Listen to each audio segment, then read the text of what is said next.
Colonizar outros planetas é como o auge das aventuras cósmicas. É um desafio que capturou a imaginação dos humanos durante séculos e é algo que sempre sonhamos fazer. Um dos candidatos mais populares para esse papel é Marte.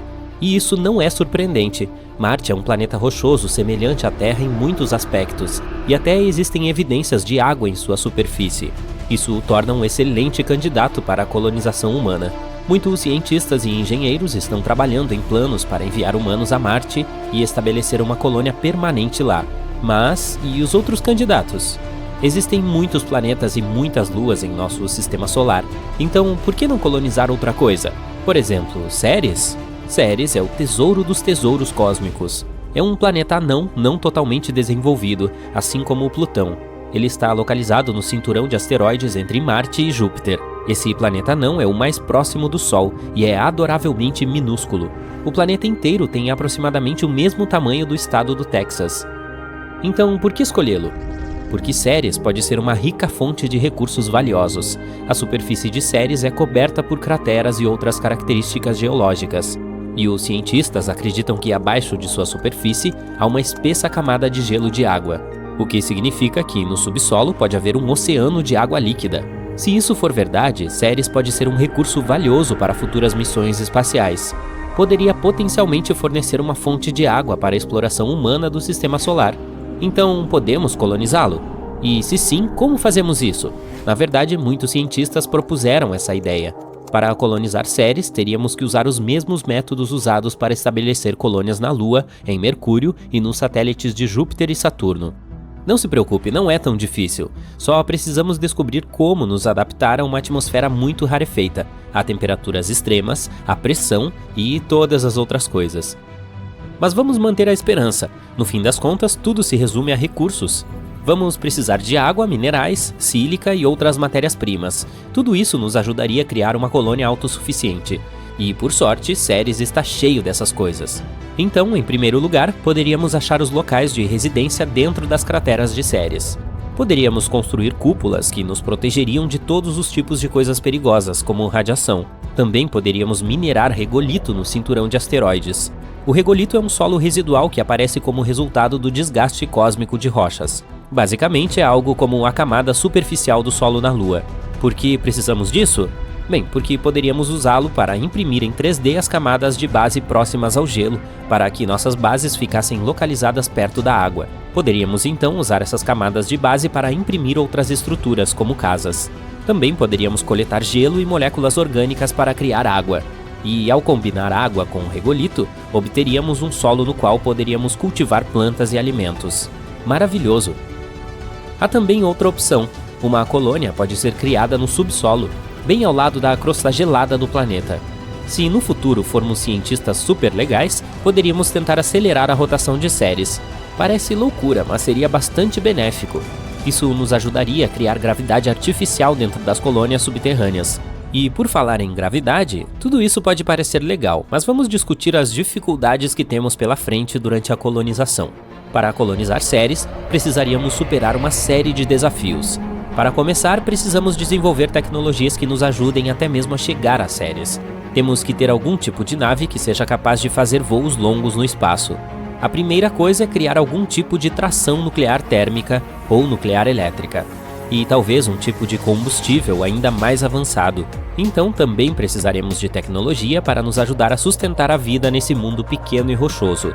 Ou seja, ferramentas para extrair e utilizar recursos locais.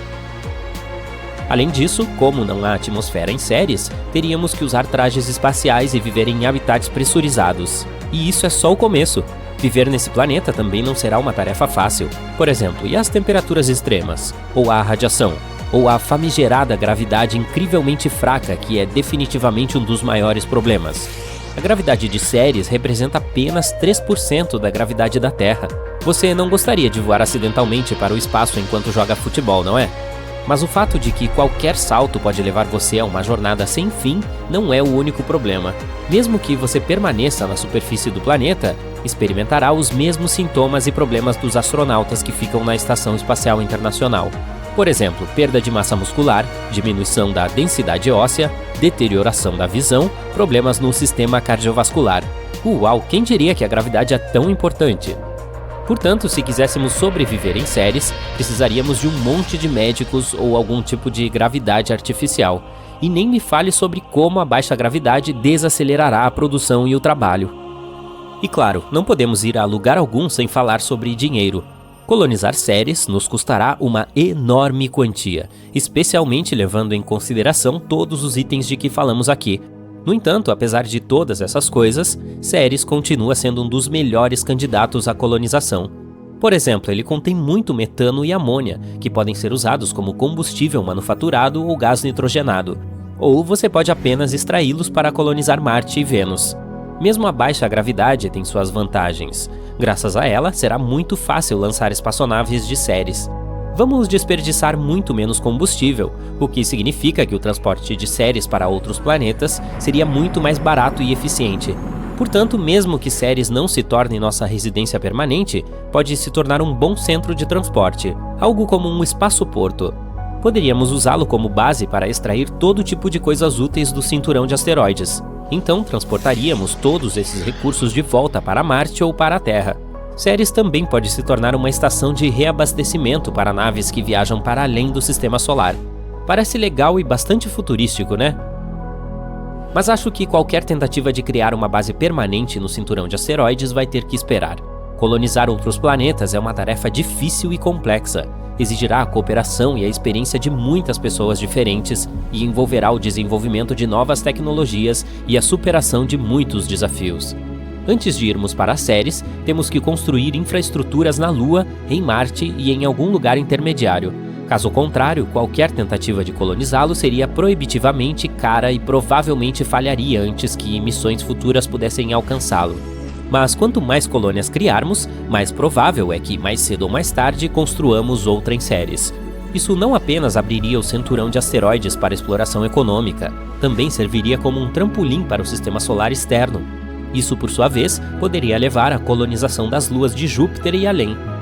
Em outras palavras, as recompensas de colonizar Ceres podem ser grandes. Não só nos permitiria explorar e entender esse mundo fascinante, mas também poderia nos fornecer recursos valiosos que nos ajudariam a explorar e colonizar ainda mais o sistema solar. A vida em Ceres provavelmente seria desafiadora, mas empolgante, pois os humanos estariam construindo um novo lar para si mesmos e explorando os mistérios do universo. Imagine todos os novos restaurantes e as lojas temáticas do planeta que poderíamos ter. Bem-vindo ao Ceres Mart, onde tudo é de outro mundo. Portanto, se você é fã de caça ao tesouro cósmico, Ceres é certamente um destino rico e recompensador. Apenas certifique-se de usar uns pesos nos pés, para não voar para lugar nenhum. Centenas de naves espaciais diplomáticas decolam da Terra em direção ao espaço. Quando chegam ao seu destino, são recebidas por centenas de naves alienígenas. Este é o primeiro contato da humanidade com uma civilização extraterrestre. As pessoas conseguiram detectá-la não muito tempo atrás em um sistema estelar muito perto da nossa casa, a Próxima Centauri. Esta estrela anã vermelha é a mais próxima do nosso sistema solar. É 7 vezes menor que o nosso Sol, o que a torna apenas 50% maior que Júpiter. A Próxima Centauri também é 8 vezes mais leve que o Sol. Este sistema estelar está a 4,2 anos-luz de distância. É quanto tempo um fóton de luz leva para viajar desta estrela até a Terra. Em comparação, a luz solar precisa de apenas 8 minutos para chegar ao nosso planeta. Se você decidisse viajar para a Próxima Centauri, levaria cerca de 73 mil anos para voar para lá em um foguete convencional. A nossa civilização inteligente existe há menos tempo que isso. Mas não é a estrela em si que nos interessa, é o planeta que a orbita. Seu nome é Próxima Centauri b. É 17% maior que a Terra e cerca de 10% mais pesado. Ele orbita sua estrela a uma distância de 7,3 milhões de quilômetros. Em comparação, a Terra está a 150 milhões de quilômetros de distância do Sol. Isso é uma distância 20 vezes maior. Mas a estrela central, Próxima Centauri, é uma anã vermelha. Não emite tanta luz e calor quanto o nosso Sol. Assim, o planeta Próxima Centauri b está situado na zona habitável da estrela. Está localizado a uma distância tão perfeita de sua estrela-mãe que o planeta não fica muito quente e nem se transforma em um bloco de gelo. Em outras palavras, a temperatura lá possibilita que a água exista em seu estado líquido. Isso significa que Próxima Centauri B pode hospedar a vida. Mas outras observações do planeta tornam isso incerto. A estrela hospedeira é muito instável. Seu brilho muda com muita frequência. Em 2017, astrônomos testemunharam um flash catastrófico. A estrela aumentou seu brilho em 1000 vezes por 10 segundos. Antes disso, teve outro flash mais fraco. O planeta recebeu uma enorme quantidade de radiação. Se houvesse vida lá, esse flash teria acabado com ela por completo. No geral, Próxima Centauri B recebe cerca de 400 vezes mais raios X do que a Terra. Organismos vivos complexos não podem viver sob tais condições. Os cientistas dizem que, mesmo que houvesse uma atmosfera e um oceano em Próxima Centauri B, essa radiação constante simplesmente os eliminaria do planeta. Próxima Centauri B está tão perto de sua estrela hospedeira que tem uma rotação sincronizada com ela.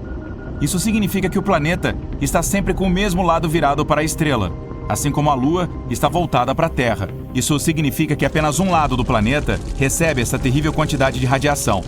E alguns especialistas especulam que uma civilização inteligente pode viver no lado escuro do planeta. E pode ser essa civilização que nos enviou o estranho sinal que astrônomos captaram em 2019.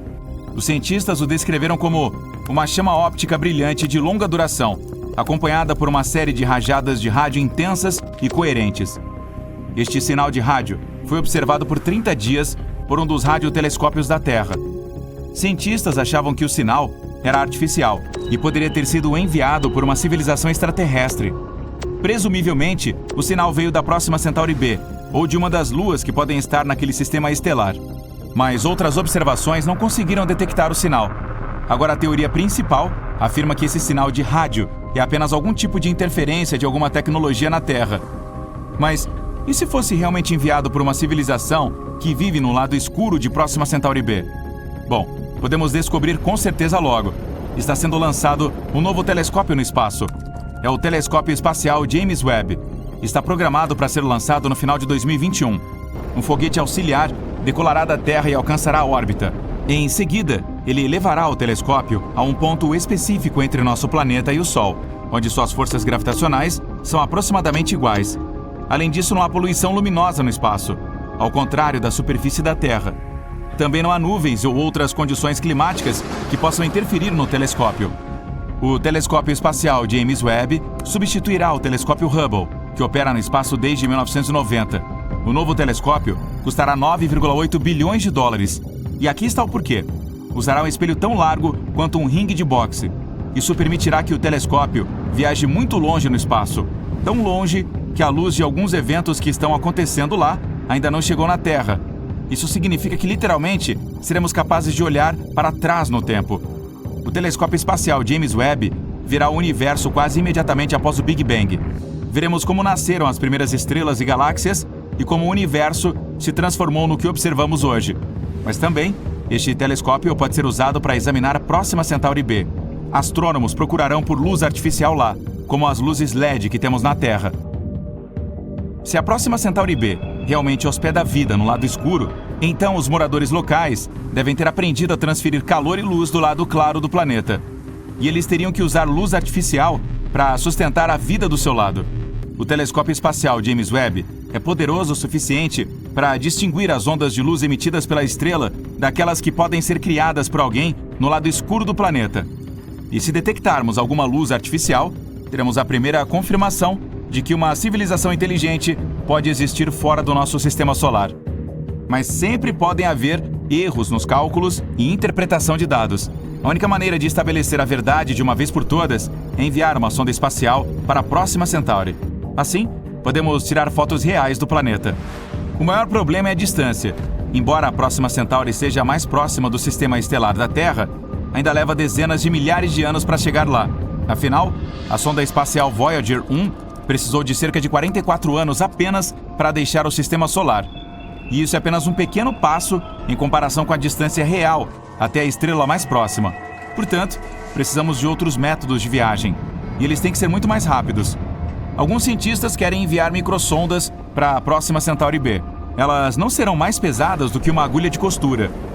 Um veículo lançador implantará cerca de 1000 dessas sondas em órbita. Então, elas desdobrarão uma vela espacial feita de um material ultraleve que usará o poder da luz para criar impulso. Após a vela ser desdobrada, focaremos um poderoso feixe de laser nela. Isso acelerará as ondas para cerca de 20% da velocidade da luz. Este será um recorde de velocidade absoluta para nossos padrões, mas ainda levará cerca de 21 anos para que essas sondas cheguem ao seu destino. E teremos que esperar mais cerca de 4 anos apenas para receber o primeiro sinal delas. O sistema estelar Próxima Centauri não é o único mundo potencial a hospedar vida. E uma das tarefas do telescópio espacial James Webb é procurar outros mundos. Os poderosos instrumentos do telescópio permitirão que ele encontre planetas relativamente frios, onde as temperaturas estão próximas às da Terra. Poderemos estudar em detalhes cerca de 2 dúzias de sistemas estelares próximos e seremos capazes de detectar não apenas os planetas em si, mas também suas luas. Os cientistas esperam um aumento nas descobertas de exoplanetas. Assim que o telescópio entrar em funcionamento em 2022, estaremos constantemente detectando novos mundos e aprendendo mais sobre aqueles já descobertos. O telescópio espacial James Webb também nos permitirá estudar melhor nosso próprio sistema solar. Europa, uma das luas de Júpiter, por exemplo. Os cientistas acreditam que pode haver água lá. Embora a Europa pareça um bloco de gelo, a interação gravitacional da Lua com Júpiter aquece seu núcleo. Isso provavelmente faz o gelo profundamente abaixo da superfície derreter. Portanto, é provável que haja um oceano sob a crosta de gelo. Condições semelhantes poderiam existir em Encélados, a lua de Saturno. Esta lua é geologicamente ativa. Há geysers que explodem das rachaduras na superfície lunar. Os instrumentos infravermelhos do telescópio espacial James Webb poderão explorar Europa e Encélado em busca de bioassinaturas, que são traços da atividade da vida de organismos vivos ou bactérias. Este telescópio está programado para operar por cerca de 6 anos, mas no futuro lançaremos um ainda maior. Chama-se LUVOIR, do inglês Large UV Optical Infrared Surveyor. Seu espelho terá o dobro do tamanho do telescópio espacial James Webb e quase 7 vezes o tamanho do Hubble. O telescópio está programado para ser lançado em 2039. Vamos colocá-lo em órbita com a ajuda de um foguete super pesado. Então, teremos que levar o telescópio ao seu destino, 1,5 milhão de quilômetros de distância da Terra. E aí começarão suas observações. É possível que tenhamos aprendido a viajar mais rápido do que a velocidade da luz até lá.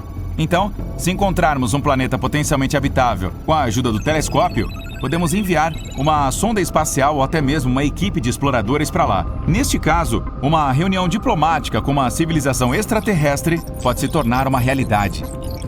Olhe para cima, encontre aquele pontinho amarelo. É Titã. Ela é a maior lua de Saturno e a segunda maior lua de todo o nosso sistema solar. E pode ser o único lugar em nosso sistema solar com água líquida além da Terra. Além disso, possui uma atmosfera que serve de escudo contra a radiação solar e os raios cósmicos, assim como a Terra. Se a vida fosse uma casa, Titã teria muitos dos tijolos que você precisa para construí-la. Aperte o cinto, você está indo para lá. Demora muito para chegar em Titã, mas você sabe, a magia do YouTube. Chegamos. Ela é um pouco maior que a nossa Lua e muito mais pesada. É até mesmo maior que Mercúrio. Isso significa que sua gravidade ainda é muito fraca. Você se sentirá 7 vezes mais leve aqui do que na Terra. Na academia local na Terra, você pode levantar 70 quilos. Em Titã, você pode levantar mais de 450 quilos. A superfície é principalmente composta de gelo, tem pequenas montanhas, crateras e alguns criovulcões. Basicamente, o mesmo que um vulcão normal, mas em vez de lava, essa besta cospe água, gelo, amônia e metano. Tem lagos e nuvens, mais ou menos como um desfiladeiro na Terra. Mas aqui há apenas uma pequena diferença. Tudo está coberto por uma espessa neblina e às vezes cai granizo de metano congelado. Na Terra, usamos metano como combustível porque ele queima, mas em Titã não há oxigênio. Não dá para fazer fogo neste pedaço de rocha. A ausência de oxigênio significa que você precisa colocar uma máscara de oxigênio. Mas você não precisa usar um traje espacial inteiro como na nossa Lua, pois Titã tem uma atmosfera mais forte. Mas você trouxe um moletom, certo? Vai ficar bem frio em breve, como 185 graus negativos. O mais frio que já esteve na Terra foi 90 graus negativos, e isso foi no Polo Sul. Aqui é tão frio assim porque está muito longe do Sol, quase 1,4 bilhão de quilômetros. De qualquer forma, essa névoa densa e essa atmosfera impedem os raios de sol de aquecer a superfície. Parece meio extremo, mas a vida também é. Ela pode sobreviver em quase qualquer lugar. Pegue a bactéria Deno... alguma palavra longa em latim. Ela pode sobreviver à radiação e a temperaturas extremamente baixas. Ela ainda sobreviveu um ano inteiro no espaço sideral do lado de fora da Estação Espacial Internacional. Titã seria moleza em comparação a isso, especialmente se a gente cavasse um pouco. Muitos cientistas acreditam que existe um oceano inteiro sob a superfície de Titã. A gravidade de Saturno dá ao núcleo de Titã um pequeno aumento de calor, e além disso, há amônia naquele oceano. É como a versão de anticongelante de Titã. Contanto que a água permaneça líquida, a vida tem uma chance muito forte de sucesso. Então, o que há lá embaixo? Os cientistas encontraram evidências reais de que já pode haver vida em Titã. Aqui, verifique o que nos mostra este microscópio. Este é o C3H2. Ele foi descoberto por este estranho grupo de coisas que parecem antenas que existem no deserto do Chile. Ele usou 66 antenas, todas apontadas para o mesmo lugar no céu. Esta molécula C3H2 pode atuar como um bloco de construção do DNA, o código da vida. Algumas pessoas acreditam que essas moléculas existiam em nosso planeta bilhões de anos atrás, exatamente quando a vida começou. Os cientistas também a encontraram em primeira mão, com uma sonda que realmente pousou em Titã. Acontece que aquelas antenas do deserto estavam certas. Titã então saltou para o topo da lista de lugares onde poderíamos viver um dia. Desculpe, Marte. A NASA tem um novo projeto, a missão Dragonfly. O plano é enviar um drone para lá e explorar Titã ainda mais. Ainda faltam cerca de 6 anos para a missão, e o foguete chegará à Lua de Saturno 9 anos depois disso, então teremos que esperar um pouco antes de fazer as malas e seguir para Titã.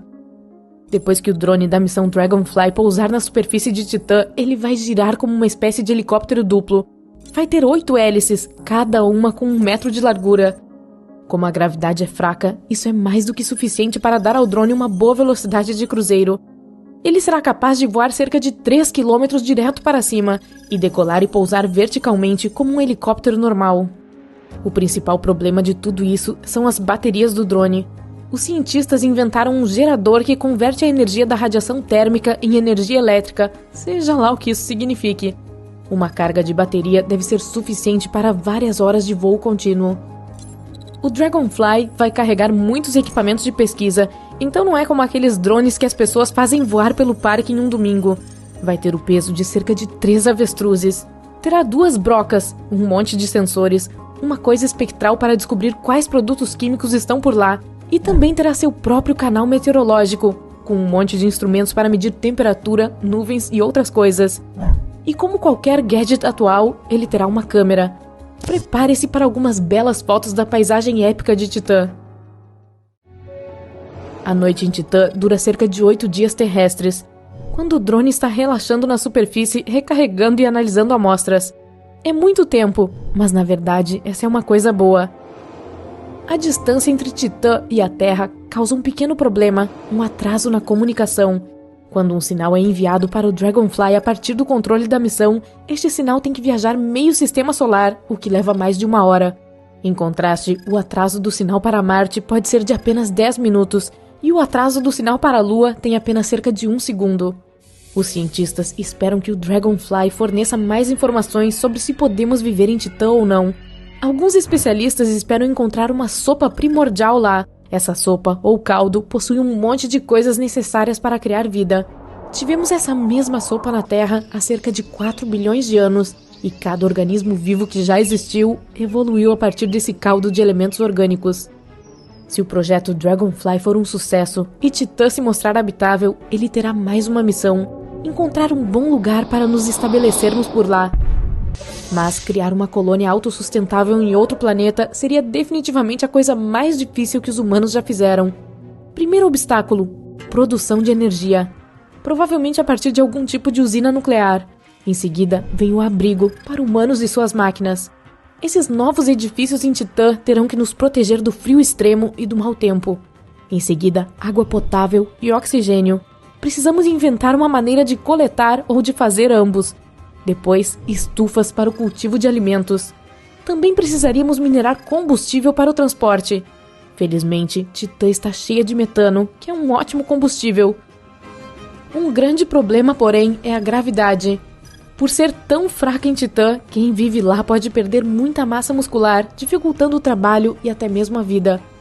E tem aqueles criovulcões irritantes atirando coisas em momentos aleatórios. Ou talvez precisemos de uma ideia mais drástica e ousada. Que tal mudar a atmosfera de Titã para que possamos respirar nela e não tenhamos que usar diversos chapéus e luvas? Para fazer isso, precisaríamos terraformar a superfície de Titã por um longo tempo.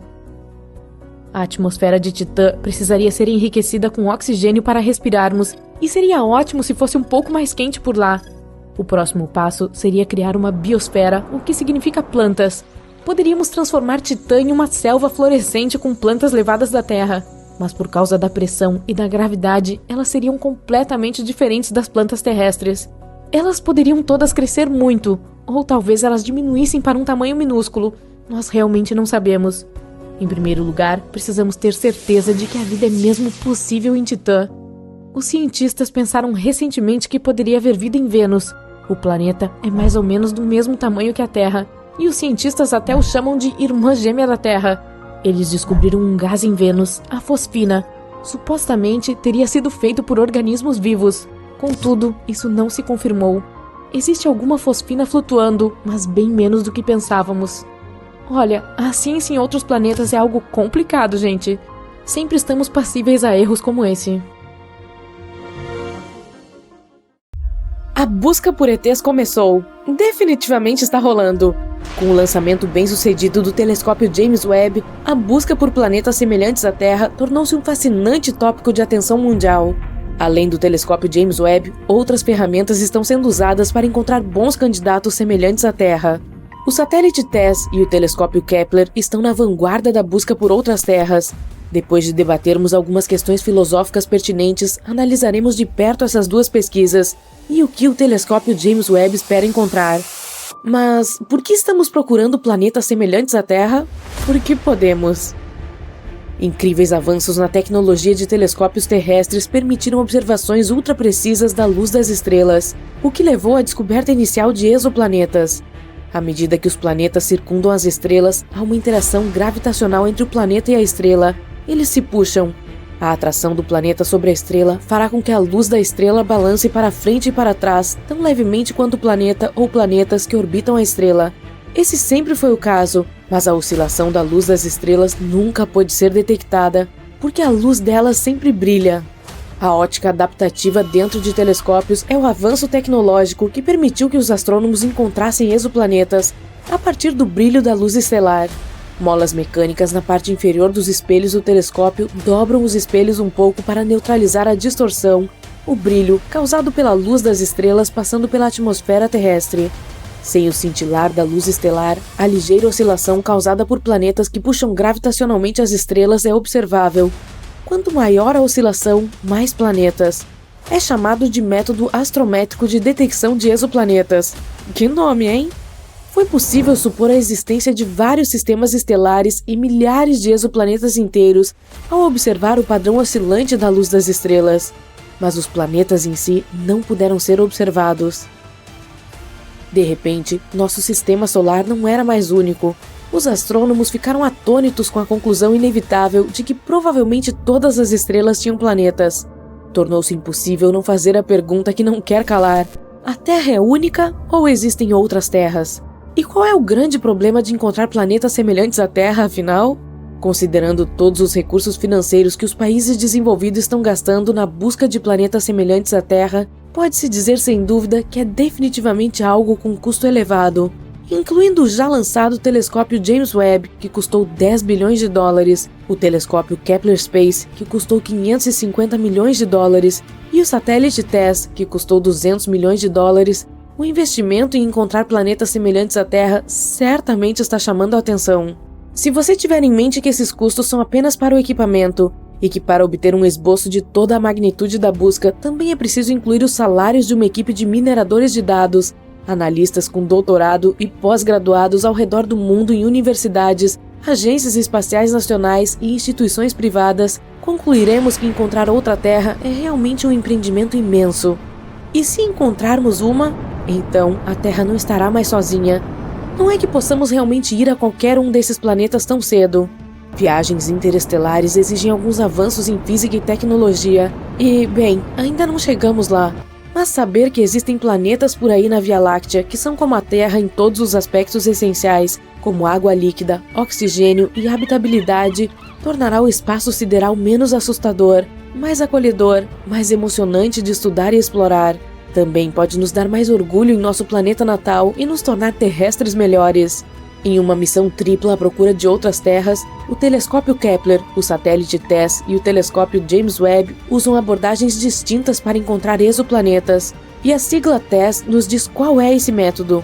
O T da sigla em inglês significa trânsito, e essa é a chave para toda a busca de exoplanetas. E significa, você adivinhou, exoplanetas, o alvo da excelente investigação em busca de outra Terra. S significa pesquisa, no inglês survey, porque TESS olha para centenas de milhares de estrelas próximas. E o segundo S significa satélite, porque TESS está orbitando a Terra, ao contrário do telescópio espacial James Webb, que orbitará o Sol. Quando um planeta passa na frente de uma estrela, isso é chamado de trânsito. O planeta bloqueará parte da luz proveniente da estrela. Essa diminuição ou escurecimento da estrela pode ser medida. O escurecimento da luz estelar diz muitas coisas sobre o planeta. Sabendo o quão brilhante é a estrela e o quanto a luz da estrela foi escurecida por um trânsito na sua frente, podemos dizer o quão gigante o planeta é ou quão perto ele está. Mas não saberemos qual dos dois. É grande ou está perto, até que a órbita do planeta também seja cronometrada. Isso significa que o nosso satélite TESS deve gravar vídeos de longa duração das estrelas. Vídeos das estrelas! Hollywood vai gostar disso! O satélite TESS não tem um telescópio. Ele usa 4 câmeras CCD para transmitir vídeos ao vivo de longa duração do maior número possível de estrelas, centenas de milhares delas. E por que tantas? Porque para que o trânsito de um planeta seja observado, ele deve passar diretamente entre as câmeras do satélite TESS e a estrela. Se um planeta não estiver no ângulo exato da linha de visão entre a estrela e a câmera do TESS, ele não poderá ser visto, pois não alterará a luz estelar. Trânsitos planetários são raros. Por exemplo, Vênus passa pela visão da Terra sobre o Sol apenas uma vez a cada 2 centenas de anos. No entanto, as câmeras do TESS estão vendo muitos trânsitos planetários entre as centenas de milhares de estrelas, dos quais são necessários streamings de vídeos de longa duração. E você sabe o que isso significa? Isso quer dizer que deve haver centenas ou milhares de vezes mais planetas do que os observados pelo método de trânsito. É, portanto, uma conclusão inevitável que toda estrela tem planetas. Planetas estão por toda parte. E agora... O telescópio espacial James Webb, com seu espelho gigante de 6,5 metros de largura, está entrando na busca. É uma maravilha tecnológica, uma maravilha do mundo moderno, um milagre da engenharia avançada. As expectativas são muito altas, mas quanto mais alto, maior a queda. E algumas coisas ainda podem dar errado antes que o telescópio espacial James Webb entregue as suas primeiras fotos. Depois que o telescópio espacial Hubble, por exemplo, foi lançado em 1990, uma missão de reparo teve que ser lançada em 1993. O espelho no Hubble não foi muito bem inspecionado, e suas fotos estavam fora de foco.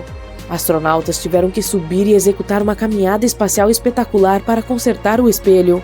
Após a correção, as fotos que o Hubble enviou de volta eram mais precisas do que conforme o projeto. Foi assim que um modelo melhorado surgiu. Isso não pode acontecer com o telescópio James Webb. O telescópio espacial Hubble orbita a Terra e é acessível aos astronautas. O telescópio James Webb orbita o Sol e está bem além da Lua, fora do alcance dos astronautas porque não há naves espaciais equipadas para carregá-los até lá. Não pode ser corrigido manualmente se algo der errado. Somando-se aos desafios, o telescópio espacial James Webb possui apenas uma câmera a bordo para inspecionar qualquer dano que possa sofrer ou mau funcionamento mecânico que possa se desenvolver no ambiente hostil do espaço interplanetário. Quaisquer correções remotas precisarão ser feitas às cegas a partir da Terra. O telescópio espacial James Webb agora está totalmente implantado. Os 18 segmentos espelhados precisarão ser alinhados para produzir uma única imagem. Este processo extremamente importante levará vários meses para ser concluído após o telescópio estar totalmente implantado. 70 dos primeiros 286 objetivos de observação têm exoplanetas como alvo. Usando dados de pesquisas anteriores de exoplanetas, ele não terá que perder tempo procurando exoplanetas. Suas localizações e órbitas já são conhecidas. O telescópio James Webb irá direto atrás deles. Este não é um telescópio óptico no mesmo sentido que o telescópio espacial Hubble ou qualquer telescópio comum que observe luz visível. Ele observa a luz vermelha. Espera-se que as fotos dos planetas sejam pontos brilhantes, um pouco difusos se tiverem atmosfera. Os espectros dos planetas fornecerão mais informações sobre o exoplaneta. Quaisquer gases ao redor de um exoplaneta absorverão alguma luz estelar à medida que a luz estelar passar pela atmosfera dos planetas. Suponhamos que haja metano, oxigênio ou dióxido de carbono na atmosfera do planeta, os gases que mais indicam vida. Nesse caso, o telescópio James Webb poderá diferenciá-los por análise espectroscópica. Um retrato inteiro do exoplaneta pode ser formado a partir das informações infravermelhas, suas faixas de temperatura, conteúdo atmosférico, probabilidade de água líquida e até mesmo probabilidade de vida. E isso é muito importante. O telescópio espacial James Webb também tem outras missões para realizar. É designado para examinar a formação estelar e a formação de planetas e nebulosas na Via Láctea. Entender como os sistemas solares se formam faz parte da busca por outra Terra. Ao detectar luz infravermelha, o telescópio James Webb espiará as galáxias mais distantes, galáxias cuja luz visível é bloqueada por poeira e gás. Essas galáxias distantes foram formadas logo após o Big Bang. Investigar a sua formação é uma missão essencial para o telescópio James Webb. Essas galáxias mais distantes estão acelerando tão rápido que a luz que emitem é esticada abaixo da frequência do espectro visível, no infravermelho.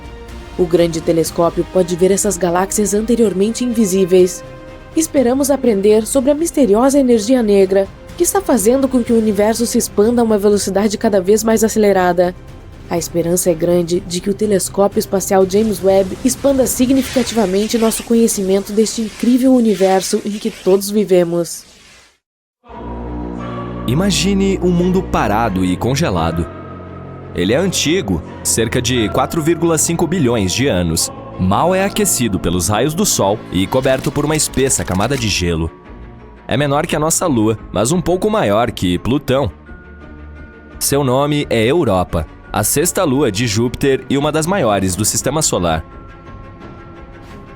Mas o mais legal desse lugar distante pode hospedar vida. Os astrônomos consideram este um dos locais mais promissores do Sistema Solar para a busca de novas formas de vida. Tudo porque este satélite tem um enorme oceano de água salgada com uma profundidade de 65 a 160 quilômetros. Sim, está escondido sob uma camada de gelo estimada em 15 a 30 quilômetros de espessura. Mas ainda é potencialmente habitável. Os astrônomos afirmam que plumas de água irrompem de rachaduras na casca de gelo e liberam o conteúdo do oceano da Lua no espaço. Claro, será um desafio para qualquer missão em busca de vida acessar um ambiente tão profundo. Pelo lado positivo, os cientistas já têm algumas evidências de que existem piscinas muito mais rasas que provavelmente ficam muito mais próximas da superfície da Lua. Elas podem estar localizadas a menos de 1,5 km sob o gelo. E há duas grandes coisas sobre esta notícia. Em primeiro lugar, aumenta as chances de vida existente em Europa. E em segundo, se for verdade, pode tornar mais fácil para futuras missões encontrarem essas formas, se houver alguma. Curiosamente, a nova descoberta a respeito dessas piscinas rasas surgiu por pura sorte. O cientista que lidera a pesquisa, Riley Kohlberg, acidentalmente viu uma apresentação de seu colega, um pesquisador planetário. Esse cara mostrou uma imagem de cristas duplas na superfície de Europa, e Kohlberg lembrou-se de ter visto cristas semelhantes na Terra. Mas enquanto tais informações são raras por aqui, elas são muito mais numerosas naquela lua. Os estudos seguintes sugeriram que as cristas na lua de Júpiter podem ser o resultado de um ciclo específico, semelhante ao da Terra. Nele, a água líquida congela e depois descongela dentro de uma camada de gelo, que é um ambiente de alta pressão. Isso faz com que a folha se mova para cima repetidamente, criando uma estrutura de dois picos. Ou pelo menos é o que acontece na Terra. Se os processos em Europa forem semelhantes, pode-se comprovar a presença de águas rasas no satélite. Claro, a temperatura, a pressão e a química são muito diferentes por lá. e os cientistas ainda não sabem como o gelo se comporta no local. É por essa razão que não conseguem entender a profundidade ou o tamanho dos bolsões de água ou quanto tempo é necessário para que congelem novamente. Mas o que está mais ou menos claro é que tais ambientes sob o gelo em Europa provavelmente estão protegidos da forte radiação de Júpiter que atinge a superfície do satélite, o que, por sua vez, aumenta as chances de existir vida em Europa.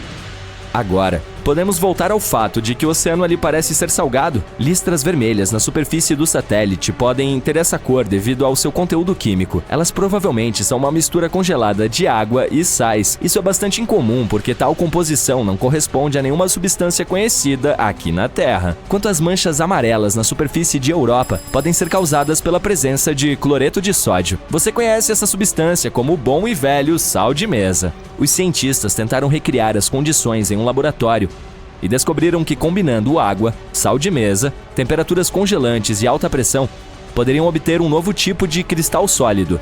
Essa substância pode existir tanto no fundo do oceano de Europa quanto na superfície da nossa Lua. Mas, além dessa informação, os pesquisadores estão no escuro.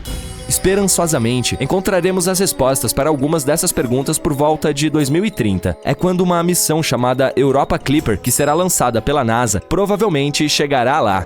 Ela terá vários sobrevoos próximos e descobrirá se alguma forma de vida pode existir nessa lua. O JUICE, ou Jupiter Ice Moons Explorer, da Agência Espacial Europeia, também a visitará nos próximos 2 anos. Mas a Europa não é o único lugar no Sistema Solar que pode hospedar ou já hospedou vida. Em 2003, a Mars Express, uma espaçonave lançada pela Agência Espacial Europeia, descobriu metano na atmosfera de Marte. Em nosso planeta, a maior parte desse gás na atmosfera é produzida por seres vivos, por exemplo, pela digestão do gado. No entanto, os cientistas acreditam que ele permaneceu estável na atmosfera marciana por cerca de 300 anos. E então, em 2006, desapareceu quase totalmente do planeta vermelho. E aconteceu 600 vezes mais rápido do que nos modelos dos pesquisadores. A pergunta: o que ou quem gerou o gás e para onde ele foi? Outro mistério são os micróbios que podem estar dormindo sob a superfície do planeta. Lá, eles podem ter sido protegidos da forte radiação vinda do espaço por milhões de anos. Os cientistas simularam as condições de Marte em um laboratório para verificar se isso poderia ser verdade, e ficaram surpresos ao descobrir que as bactérias seriam capazes de sobreviver facilmente em tais condições por 280 milhões de anos, o que significa que, se existisse vida por lá, poderíamos encontrar evidências no subsolo do planeta perfurando o solo. No momento, não há água corrente em Marte e as células ou esporos simplesmente secariam. Além disso, a temperatura da superfície é semelhante à do gelo seco. Em outras palavras, ela está profundamente congelada. E ainda assim, pode haver 6 tipos de bactérias e fungos vivendo no subsolo do planeta vermelho. O mais provável é apelidado de Conan, a bactéria, devido à sua natureza resistente. Bem, acho que o tempo vai mostrar. Agora vamos para Vênus. Em 2020, cientistas anunciaram que em sua atmosfera tóxica havia algo que poderia significar a existência de vida. Infelizmente, não havia nenhuma evidência, pois não era possível coletar amostras de micróbios ou tirar fotos da vida extraterrestre. Mas eles apontaram a descoberta de uma substância química chamada fosfina por lá, e isso era um grande problema. Se não fosse alguma química previamente desconhecida que estava produzindo esse gás, então poderia haver algum tipo de vida microbiana envolvida no processo. A fosfina é composta por 3 átomos de hidrogênio e 1 de fósforo. Este gás é tóxico para qualquer forma de vida terrestre que necessite de oxigênio, inclusive para nós, humanos. Em nosso planeta, a fosfina pode ser encontrada em locais com pouco ou nenhum oxigênio, por exemplo, pântanos e charcos. O gás é criado por misturas complexas de bactérias que vivem lá. Também pode ser produzido industrialmente. Pensando bem, a fosfina não deveria estar na atmosfera de Vênus. Ela precisa de pressão e temperatura precisas e toneladas de hidrogênio para se formar. Não seria tão surpreendente achá-la em Saturno ou Júpiter, famosos gigantes gasosos. Mas em Vênus, totalmente inesperado. Não há como ser produzida naturalmente neste planeta. Pequenas quantidades dela podem ser geradas durante erupções vulcânicas, tempestades com raios, minerais explodidos na superfície ou meteoritos entrando na atmosfera de Vênus, mas não tanto quanto os astrônomos pensavam ter observado, e esse fato tinha que deixá-los desconfiados, mas estavam muito felizes com a descoberta. Eles provavelmente pensaram que isso significava que poderia haver vida em Vênus, só que mesmo que esse gás tenha sido criado por alguns organismos misteriosos, seria uma grande questão como sobreviveram no planeta. Por aqui, alguns micróbios podem prosperar em ambientes com acidez de 5%, mas não mais. Em Vênus, porém, as nuvens são quase inteiramente feitas de ácido, contendo mais de 90% do sulfúrico. A atmosfera venusiana também é 50 vezes mais seca do que o lugar mais seco da Terra. E, de fato, em 2022, graças a telescópios melhores e de maior resolução, concluiu-se que não havia fosfina por lá. Ou mesmo se houvesse, era uma quantia muito pequena. Até agora, precisamos procurar sinais de vida mais longe daqui. Em 24 de maio, auroras impressionantes que adornaram o céu noturno demonstraram todo o poder que as tempestades solares emitem como radiação. Mas às vezes nosso Sol faz coisas que são muito mais destrutivas. Estou falando de eventos de partículas solares. Durante esses eventos, explosões de prótons vindas diretamente da superfície do Sol podem disparar como gigantescos holofotes cósmicos. De acordo com os registros, um evento extremo de partículas atinge a Terra a cada 1000 anos aproximadamente. Ele geralmente causa danos graves à camada de ozônio e aumenta os níveis de radiação ultravioleta mais perto da superfície do nosso planeta. Felizmente, o campo magnético da Terra atua como um poderoso casulo protetor para o nosso planeta, afastando a radiação eletricamente carregada do Sol. Em seu estado normal, esse campo funciona como um enorme ímã em barra, com linhas de campo saindo de um polo, dando a volta no planeta e caindo no outro polo. Essa orientação vertical do campo magnético nos polos permite que parte da radiação cósmica ionizante atravesse o campo até a atmosfera superior. Lá, ela interage com as moléculas de gás e produz o brilho que conhecemos como auroras. Mas, com o passar do tempo, a bolha protetora da Terra muda. No século passado, o polo magnético norte se deslocou pelo norte do Canadá a uma velocidade de cerca de 40 km por ano. Além disso, ele se enfraqueceu em mais de 6%. Ainda mais chocante é que, de acordo com os registros geológicos, houve períodos de séculos e milênios em que o campo magnético do nosso planeta estava super fraco ou totalmente ausente. Mas falaremos sobre esses períodos trágicos mais tarde. É fácil imaginar como seria nosso planeta sem sua bolha protetora se olharmos para Marte. O planeta vermelho perdeu seu campo magnético global há muito tempo. E quando esse campo desapareceu, a maior parte da atmosfera de Marte também desapareceu. Em 24 de maio, um forte evento de partículas solares atingiu o planeta. Ele interrompeu a operação da espaçonave Mars Odyssey e fez com que os níveis de radiação na superfície do planeta vermelho subissem cerca de 30 vezes mais do que o que uma pessoa recebe durante uma radiografia do tórax. A atmosfera externa do Sol emite constantemente um fluxo variável de elétrons e prótons, o vento solar. Ao mesmo tempo, a superfície da estrela também produz explosões de energia, principalmente prótons, durante eventos de partículas solares. Essas explosões de energia estão relacionadas às explosões solares, explosões extremamente potentes de radiação eletromagnética que podem durar de minutos a horas. Os prótons são muito mais pesados que os elétrons e carregam mais energia. É por isso que eles podem atingir níveis mais baixos da atmosfera da Terra, excitando as moléculas de gás no ar. Essas moléculas excitadas emitem raios X invisíveis a olho nu. Dezenas e centenas de eventos de partículas solares relativamente fracos ocorrem durante cada ciclo solar. Agora vamos falar sobre os ciclos solares por 1 minuto. À distância, o Sol parece calmo e estável, mas se você aproximar o zoom, verá que sua superfície está constantemente fervilhando e se agitando. Ela continua se transformando de um oceano uniforme de fogo em um caos de plasma deformado e vice-versa em um ciclo repetitivo. A cada 11 anos, aproximadamente, o campo magnético de nossa estrela se enrosca. Imagine uma bola de elásticos bem enrolados. É assim que ele se parece nesses momentos. E então, em um determinado momento, ele se rompe e vira completamente, transformando o Polo Norte em Polo Sul e vice-versa. Logo antes desse evento, o Sol aumenta sua atividade. Ele começa a cuspir bolhas gigantes de plasma incandescente, emite poderosos fluxos de radiação e apresenta manchas do tamanho de planetas. Esse período tem o nome de máximo solar. É um período bastante perigoso para a Terra, pois ela é regularmente atingida por tempestades solares. Essas tempestades têm o potencial de interromper as comunicações e danificar a infraestrutura de energia. Pior ainda, as tempestades solares podem prejudicar os astronautas que trabalham no espaço e até mesmo fazer com que os satélites colidam com o planeta. Quando o ciclo termina, ele volta ao mínimo solar e, em seguida, começa um novo ciclo. Enfim, voltemos aos nossos eventos de partículas solares. Os pesquisadores encontraram vestígios de eventos solares extremamente fortes ocorridos ao longo da história da Terra. E alguns deles eram milhares de vezes mais fortes do que qualquer coisa que nossos instrumentos modernos já registraram. Esses eventos extremos de partículas solares ocorrem aproximadamente a cada poucos milênios. O mais recente ocorreu por volta do ano 993 da Era Cristã. Além do efeito imediato que tem, os eventos de partículas solares podem dar início a uma cadeia de reações químicas na atmosfera superior. E esses processos geralmente levam à destruição do ozônio, o que não é bom. O ozônio absorve a radiação solar UV prejudicial, que pode danificar não apenas nossa visão, mas também o DNA dos seres vivos. Além disso, a alteração das quantidades de ozônio na atmosfera pode afetar o clima.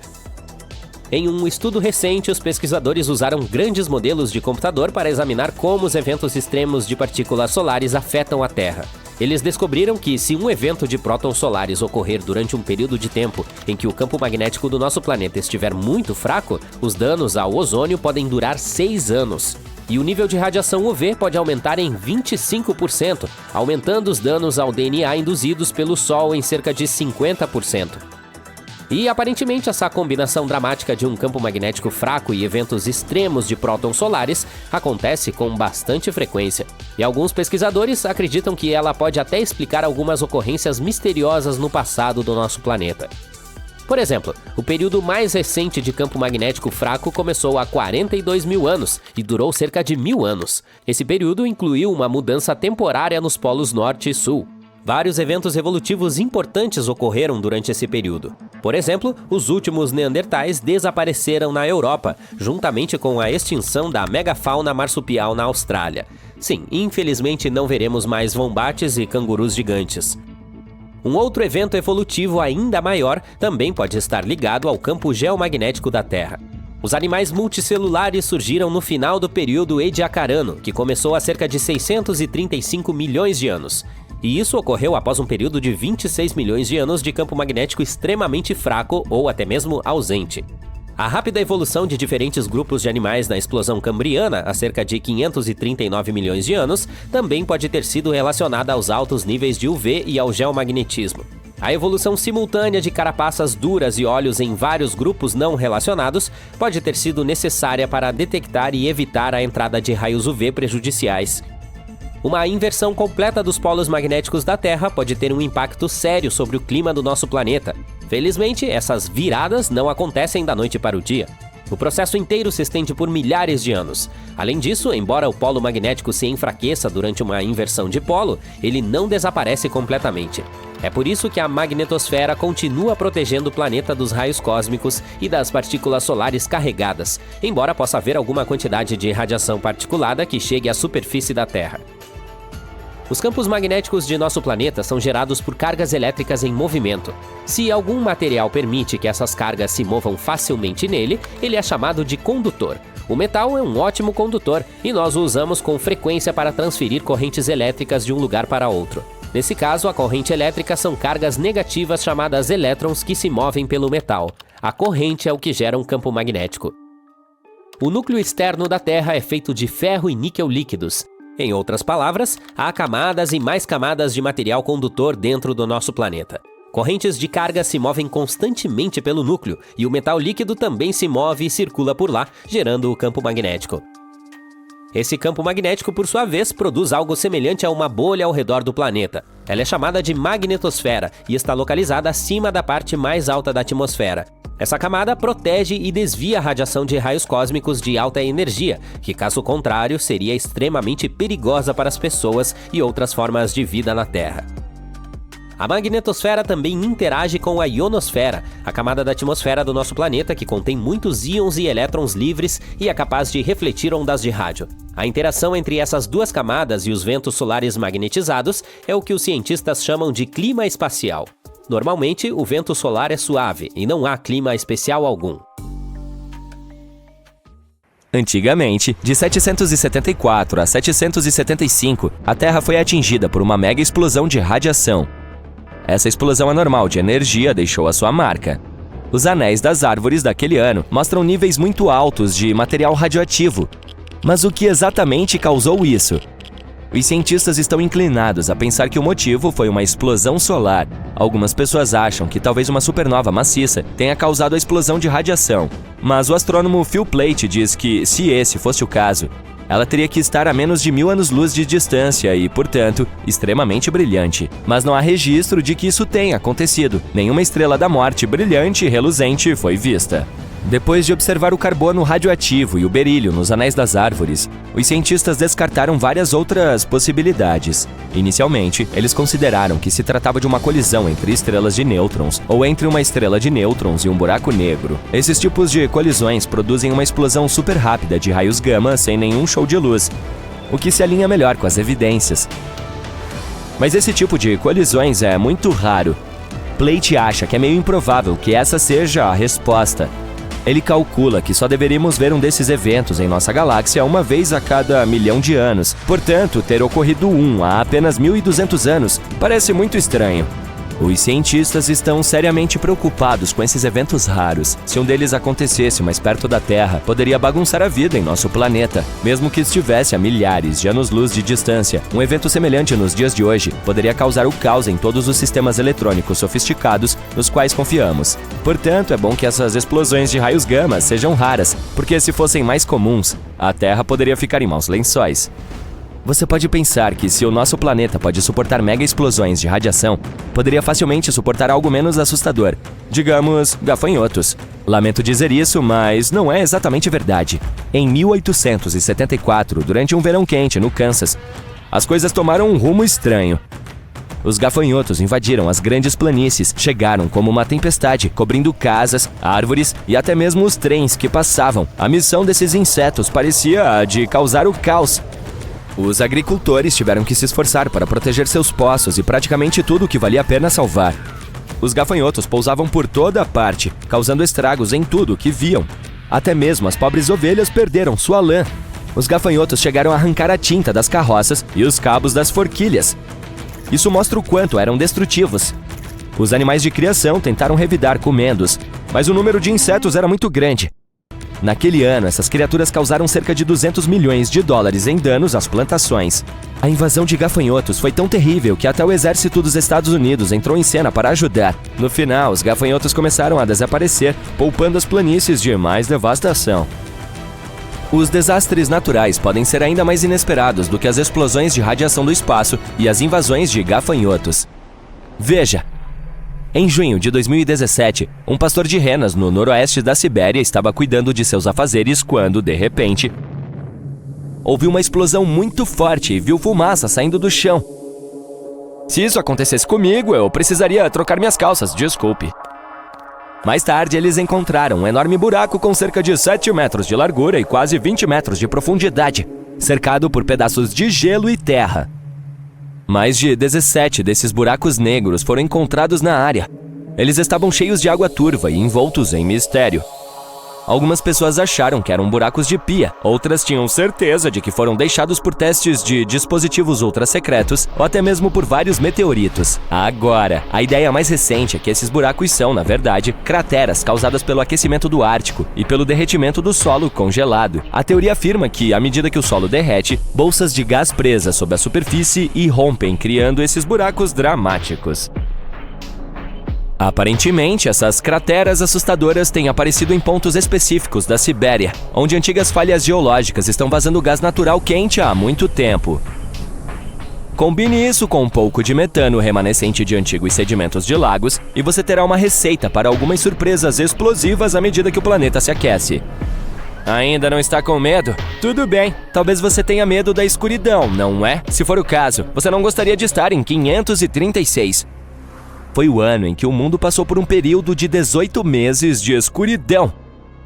Uma névoa misteriosa cobriu a Europa, o Oriente Médio e partes da Ásia, bloqueando o Sol e causando o caos. Foi como a Idade das Trevas, mas de verdade. Acontece que o principal culpado por essa névoa foi uma erupção vulcânica na Islândia. Essa erupção espalhou cinzas por todo o hemisfério norte, causando a queda das temperaturas e o fracasso das colheitas. Muitas pessoas congelaram e morreram de fome. Foi terrível. Os historiadores da época até falavam sobre como era estranho. O sol parecia a lua, os verões eram muito frios e até nevou na China em pleno verão. Tudo isso aconteceu porque as cinzas vulcânicas bloquearam o sol. E para piorar ainda mais a situação, esse período de escuridão provocou o início da peste bubônica em 541. Isso é que é uma época difícil. Vamos voltar rapidamente à Sibéria. Em 1908, bem na região selvagem da Sibéria, um asteroide apareceu para uma visita inesperada. Hoje nós o conhecemos como asteroide Tunguska, mas o nome não foi dado instantaneamente. A população local só teve um vislumbre do espetáculo. Uma bola de fogo brilhante cruzando o céu, seguida de um enorme estrondo. Árvores voaram, houve incêndios, e os animais também não ficaram muito felizes com isso.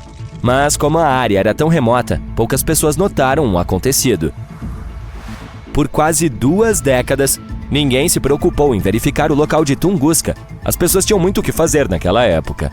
Mas, finalmente, os cientistas foram até lá e encontraram evidências das travessuras do asteroide. Mais tarde, em expedições, eles encontraram algumas micropartículas espaciais. Hoje em dia, a NASA tem um programa de defesa planetária. Eles até enviaram uma missão para testar a tecnologia de desvio de asteroides. Porque, quem sabe, quando a próxima rocha cósmica baterá à nossa porta, certo? Em meados do século XIX, houve mais uma tempestade solar épica chamada de Evento Carrington. Ela pode não parecer grande coisa para você, mas teve consequências bastante graves. No dia seguinte após essa tempestade solar, a Terra foi atingida por uma tempestade geomagnética insana que fez com que os telégrafos saíssem dos trilhos e causou auroras nos trópicos, onde elas normalmente nunca aparecem. Na verdade, toda essa loucura do clima espacial começou com coisas estranhas acontecendo na superfície do Sol, como as manchas solares. A partir dessas manchas, erupções solares e outras maluquices eletromagnéticas podem surgir e bagunçar nossa tecnologia. Tempestades solares enormes como essa podem sair do Sol a velocidades de até 2.896 km por segundo. Elas podem conter bilhões de toneladas de material solar com um pequeno e atrevido campo magnético que adora atrapalhar o campo magnético da Terra quando se encontram. Agora, preste atenção! Estamos nos aproximando do próximo máximo solar em 2025, portanto é um bom momento para verificar o histórico das piores tempestades solares, como o Evento Carrington, e prestar atenção. Imagine se uma tempestade semelhante ocorresse hoje. Um apocalipse na internet. As empresas ficariam offline e estaríamos enfrentando sérios prejuízos. Felizmente, essas mega tempestades solares não acontecem com muita frequência, mas o clima espacial é difícil de prever. Portanto, quem sabe quando ocorrerá a próxima?